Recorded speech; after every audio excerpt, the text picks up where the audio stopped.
So what was the county's reaction to the report that came out on Monday from the city, just sort of outlining some of the service gaps that exist since CAHOOTS stopped operating in April? Sure. I think a couple of things. One, we were really excited to see some of the ideas that they were proposing, in particular, adding the peer support peer navigators, to the community, because that's something that's definitely needed. I think there was a few spots where we wanted to highlight that we are providing lower acuity care. So we're not just high acuity, we do the mid acuity. We do provide services for folks who are struggling with substance use disorder. We do transportation to higher levels of care, so not just the hospital. So there are some things in there that we felt like we do a little bit of that, and we're really excited to have other folks that could help support. There's a huge need in our community, so ensuring that everybody's getting their needs met is our A1 priority. So, I mean, do you mostly handle high acuity calls though? Honestly, I would say about 25% of ours are those high acuity calls. They're the folks that are in the moment, they're feeling suicidal or have a plan or actively participating in activities that potentially could cause them harm. And so I'd say about 25% of who we serve is that. The other 75% fall in that medium to low acuity. Okay. So what do you think that whoever takes the RFP would be adding to the community specifically that you think is important that isn't available right now? Sure. I think it's that ongoing case management. It would be the, for those folks that are in that middle acuity level, that they're needing to get hooked up to health insurance, they're needing to get help to hook up to substance use treatment, like ongoing treatment, even being able to take somebody to a meeting. Having that level of care in the community would be invaluable for everybody. Okay. And then are there any ways that you feel like Lane County's services could evolve more over the past, are there any things that Lane County could be doing better in their services? Sure, absolutely. I mean, we're always looking at ways to improve. We've only been on the job in this particular sector of mobile crisis services for a year, little over a year now. And so we're always looking at ways that we can form stronger relationships with our community partners, better inform the community. We're in the mental health field, so if you ever believe that you're done learning, this isn't the field for you. So we really want folks that our teams are constantly looking for new skills, better ways to serve somebody, connecting with community partners. So those are all things that we certainly continue to want to engage with.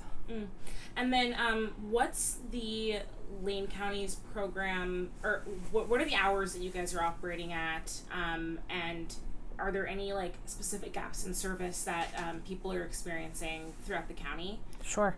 Mobile crisis services currently are Monday through Friday from 6 a.m. until 11 p.m. and then Saturday and Sunday we're on from 2 p.m. until 11 p.m. So anytime outside of that service hours, there's a gap in those services. We are in the process of hiring.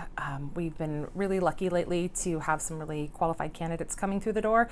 So it's just a matter of staffing up, and that's been an issue across all of the social service agencies throughout the country, frankly, but in our community it's been really hard. So we're hoping, our goal is that by early spring that we might be at that 24-hour place.